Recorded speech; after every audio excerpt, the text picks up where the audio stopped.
Michael Saylor, MicroStrategy has been buying the recent dip, so we can infer your view on whether this was or not a short-term blip. But from what you're hearing, did it have any impact on corporate interest in Bitcoin? Things got pretty hairy there for a while. Yeah, I think that Bitcoin's one of those stories where if you're only casually interested in it, you just look at the price volatility and the deeper you look at it, the more you think it's like a generational or a decade-long trade.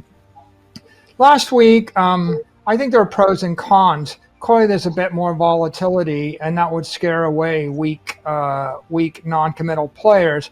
But there's a ton of institutions that were very enthusiastic about it that decided they wanted to buy it when it was 30,000 around the beginning of the year.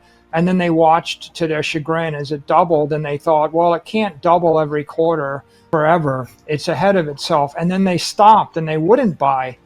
And so in circumstances like that, what you want is a dip where they get to get in at a very good price. And so a lot of people think, oh, the price traded down last week. But if you actually look at the exchange volume on Binance, which is probably the most liquid, greatest statistical example we have, on Black Thursday in March of 2020, Binance, that exchange traded $2 billion in an awful day, the worst day of the year by most people's recollections.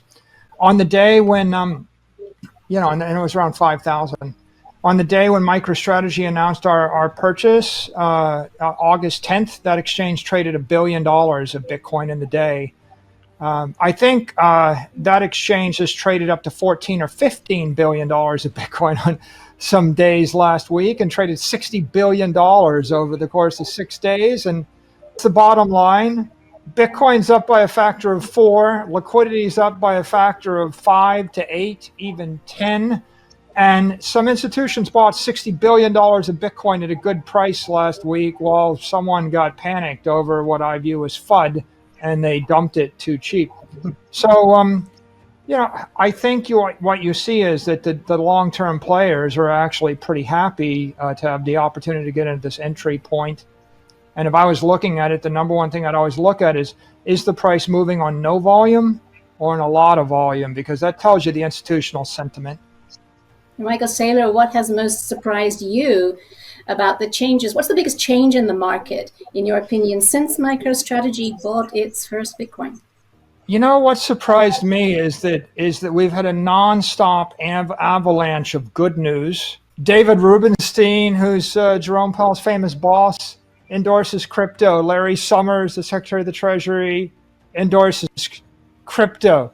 Goldman Sachs declares, they endorse Bitcoin, right? They're saying that this is a new asset class. Ray Dalio says he'd rather own Bitcoin than bonds, right? Coinbase comes public. An avalanche of really good news.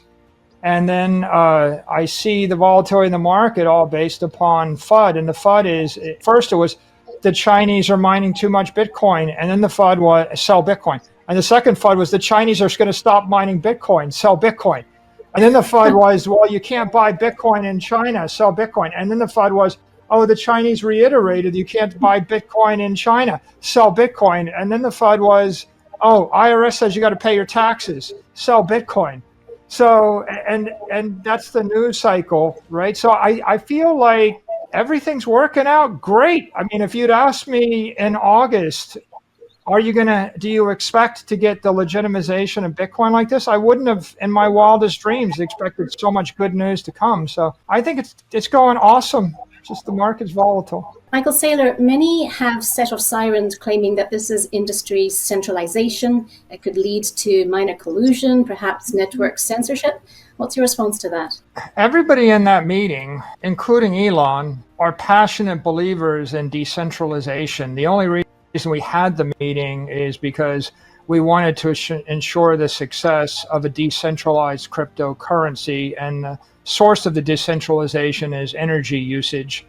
And the existential threat to Bitcoin is concerns over the sustainability of the energy usage. So to the extent that we want to defend Bitcoin, we need to manage any concerns, especially from uninformed parties, concerning energy usage. We need to make sure that people that are hostile to Bitcoin and hostile to the crypto industry aren't defining those narratives and defining those models and defining those metrics. In the absence of any good information or any response on our part, they will define those models. I think there was this concern. There's some concerns. Oh, it's a secret meeting. If it's a secret meeting, I wouldn't have told millions of people the next day that it was a secret meeting. Trust me. We told everybody in the world that we had a meeting. And if everybody wants to know what happened in the meeting, what happened in the meeting is Elon met the miners. The miners talked about their approach toward energy and their commitment to sustainability. We asked Elon for his advice about how we might actually manage concerns in the mainstream. We had a detailed conversation about it. We talked about how we might be able to surface better data, and it was very constructive. And then we agreed, to do our best to continue to work toward sustainability and similar goals. And what can be done to improve the understanding and perception of the current status? Can you give us some background on how that came together? Sure. Well, Elon is a big believer in crypto technology as a force for freedom, and he's a big believer in Bitcoin as a long-term store of value, and he's expressed that sentiment in a number of ways, including taking a multi-billion-dollar position in Bitcoin. I think we all know he expressed a concern that he didn't want to see Bitcoin be the catalyst to bring to life dirty fossil fuels.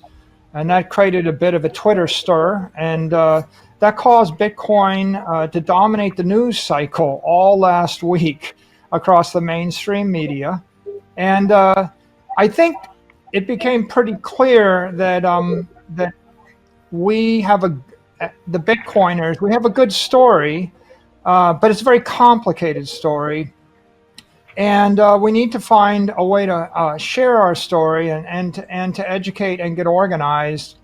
So I think my first thought was there's no point in us tweeting back and forth at each other, because I don't think 280 character Twitters are right ways to educate the public and build consensus.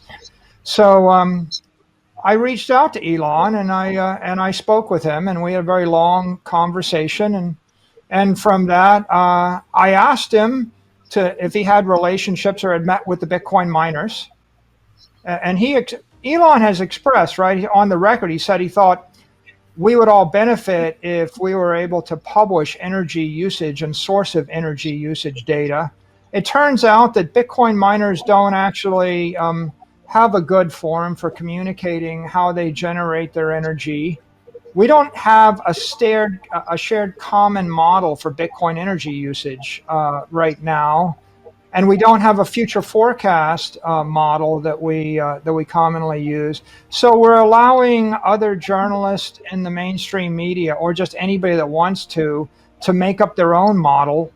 The most famous one being the boil the oceans by 2020 model that's going to cause the planet to overheat by 2 centigrade and kill us all. But and that's still ratcheting around, right? So we have some bad models, and I happen to have a fairly nuanced model. My view is that energy usage energy efficiency is growing exponentially. The S19 miners are increasing by a factor of 5 in energy efficiency versus the S9s, and between the halvings and the shift to transaction fees and the upgrade of the miners, we're going to see energy efficiency increase exponentially and energy usage decrease exponentially. I don't think there's any models or any understanding of how that's working, and it's a fairly complicated subject. I mean, it would take me about half an hour on your podcast here. I don't think we could talk about it. But what I can say is I had some detailed discussions, and I asked Elon if he had relationships with the miners, and he said he'd like to meet them. So I reached out to the miners and I asked them if they'd like to meet Elon Musk, and they said yes, they would. And so we set up the meeting because he wanted to understand how they're mining and what their plans and futures are, and they wanted to understand his concerns, and we wanted to understand how we could be the good guys in the entire ESG debate, because I think the Bitcoin is, they are the good people. We are actually driving sustainability. It is a great way to recycle wasted energy, and we have a great energy story.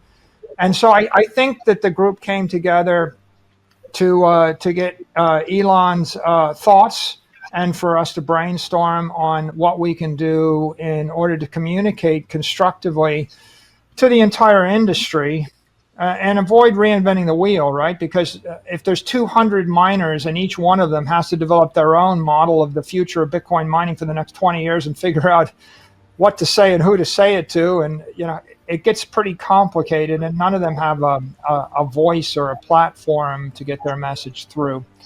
So I thought it was a very constructive meeting.